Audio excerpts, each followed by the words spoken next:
Da cadeira da condenação ao altar da graça.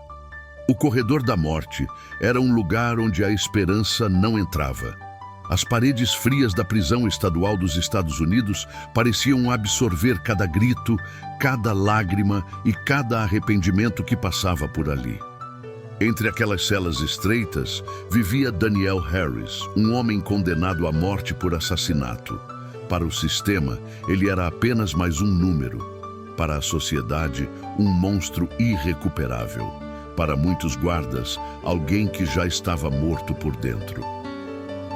Mas Deus via algo diferente.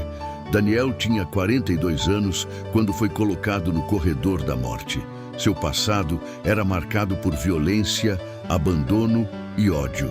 Cresceu em bairros esquecidos, onde a arma falava mais alto que qualquer conselho. Aos 19 anos, já havia perdido amigos, dignidade e humanidade.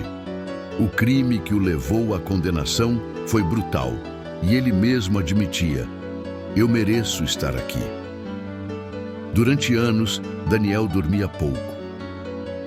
As noites eram preenchidas por pesadelos, rostos ensanguentados e gritos que não o deixavam em paz.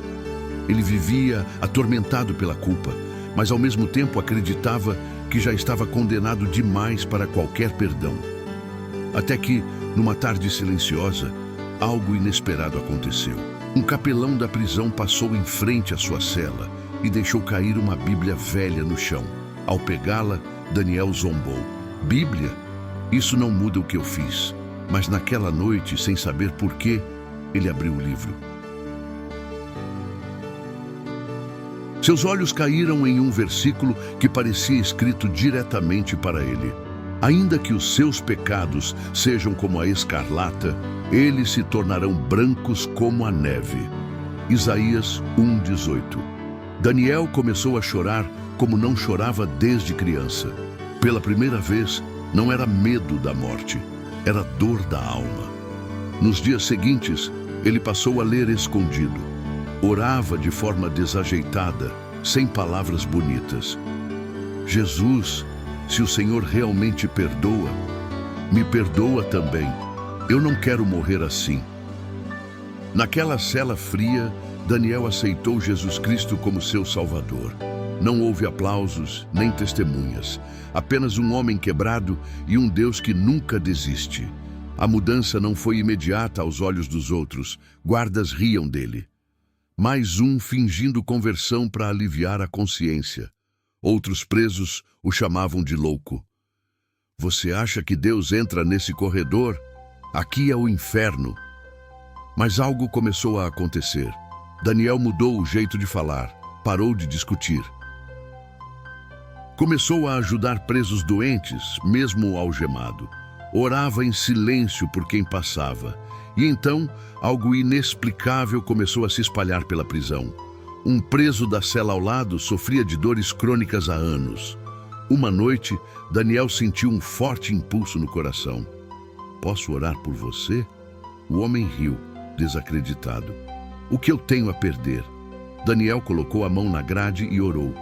"Jesus, o Senhor que me perdoou, toca agora nesse corpo." Na manhã seguinte, o homem acordou sem dor.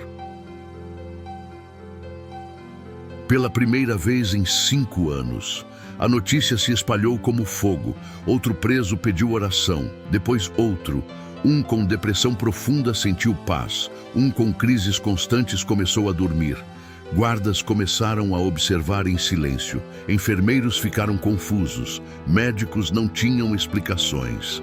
Daniel não dizia que era ele. "Não sou eu, é Jesus." Mesmo assim, ninguém acreditava totalmente em sua transformação. O passado ainda pesava.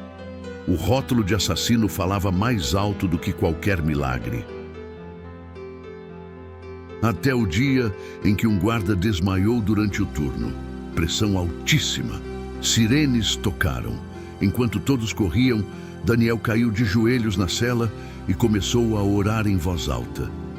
Minutos depois, o guarda recobrou a consciência, estável, sem sequelas. O silêncio tomou o corredor. Aquele homem condenado à morte estava levando vida por onde passava. O capelão voltou à cela de Daniel com lágrimas nos olhos.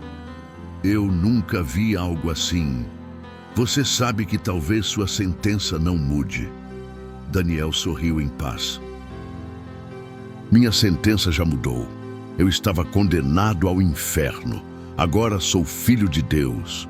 No dia da execução, o corredor estava diferente. Presos choravam. Guardas evitavam olhar. O capelão caminhava ao lado dele. Daniel estava em paz. Antes de sentar-se na cadeira, pediu a palavra. Eu não peço que esqueçam meu crime. Eu carrego essa culpa diante de Deus, mas peço que saibam. Jesus ainda entra em lugares onde a sociedade já desistiu. Ele fechou os olhos e orou. Pai, perdoa como o Senhor me perdoou. Cura corações como o Senhor curou o meu. Quando a notícia se espalhou após sua morte, muitos dos presos que haviam sido tocados por suas orações se converteram. A prisão mudou. O corredor da morte passou a ter cultos semanais. Doentes continuaram sendo curados, não por Daniel, mas por Jesus. Porque a graça não escolhe pessoas perfeitas, escolhe corações arrependidos.